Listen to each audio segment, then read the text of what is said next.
My wife Jeannie and Evie, by far, they're his favorites. You see, I get up early in the morning and I walk by his crate and he doesn't hardly stir. I can even look under the blanket there and then he'll just kind of look at me and give me a wink and he'll be on his belly just passed out, comfortable as can be, and I'll do my study and do my prayers. I'll move some stuff around. You don't bark. You don't get excited about me. But man, if my wife just opens a door in that room, he'll start pouncing. He's up in arms. He can't wait because, you know why? You know why Evie and Jeannie are his favorite? Because they feed him. And so he knows about 8 o'clock in the morning, here she comes. About 6 o'clock at night. She can't even walk by without that dog popping up, bouncing up and down. Can't wait, can't wait. You're the one that feeds me. Can't wait. That's how we ought to be with God. Amen. You're the one that feeds me. Not this world, not this flesh, but who you look to. I look to the hills from where my help comes from. I look to you and can be saved. The little baby doesn't look at me the same way it looks at its mother. The grandchild doesn't look at the mom and dad the same way it looks at his grandparent. He'll say no, she'll say no. She'll say yes. They know who to ask. You see, Jesus had other sources. Your job is not your source. Your spouse, not your source. Your children, not your source. God is your source. Remember Jesus, that woman at the well, and the disciples went to go get something to eat, and they came back, and he had talked to the woman at the well. She went to go tell the city that the Messiah had come. And when they returned, they said, Jesus, aren't you hungry? He goes, no, I had food to eat you don't know about. And they look at each other like, oh, he's got a snack pack, didn't share it?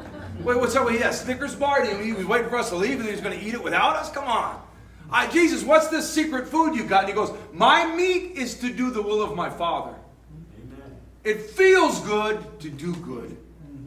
And there's this satisfaction that we ought to live our lives with. Man should not live by bread alone, but everything that proceeds from the mouth of God. Yes, let me tell you something. God is my source. Amen. As much as I love being your pastor, if I wasn't your pastor, I would still have a source, and it would still be God. Yes, as much as I love being a husband, as much as I love being a father, all those things can be taken. And you know what? In ways, with deaths and tragedies and disasters, for many people, those things do get taken. But God will never be taken.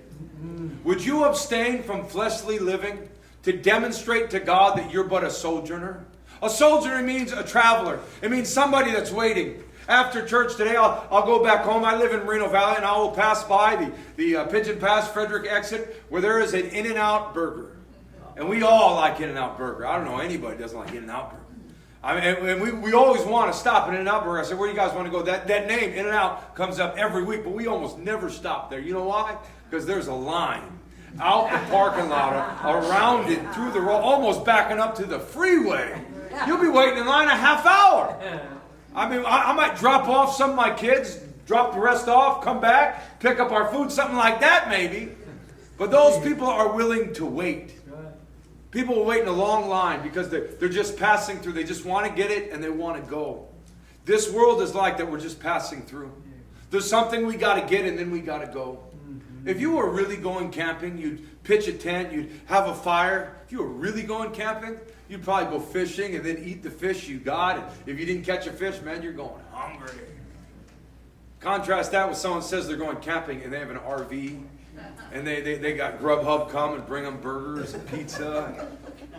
And, you know, when somebody's watching the sunrise and the sunset, they're watching like Netflix and Hulu. You know, these guys are out there fishing for their food. And, you know, these guys are not doing that. One's really getting something out of it. They're getting connected. They're just passing through. In John chapter 1 it says, and he tabernacled among them. Jesus came in a fleshly tent. These tents wear out. In the Old Testament, when they built the tabernacle, it was a big tent. And they had to move it from place to place to place. And that was where the manifest presence of God was in that tent. And then Jesus comes and says, I'm like that tent. And now Paul or Peter's making it very clear that we're just sojourners. We're just pitching our tent here in beautiful Harupa Valley and Moreno Valley or wherever you're from in Riverside. And we're just passing through. So don't get so caught up in this world. Because this world is passing away. Because your life is hid with Christ. Because I'm not even really a citizen here. I've been to other countries and they say, what do you think of our president? And I'm embarrassed. I don't even know who their president is. I've been a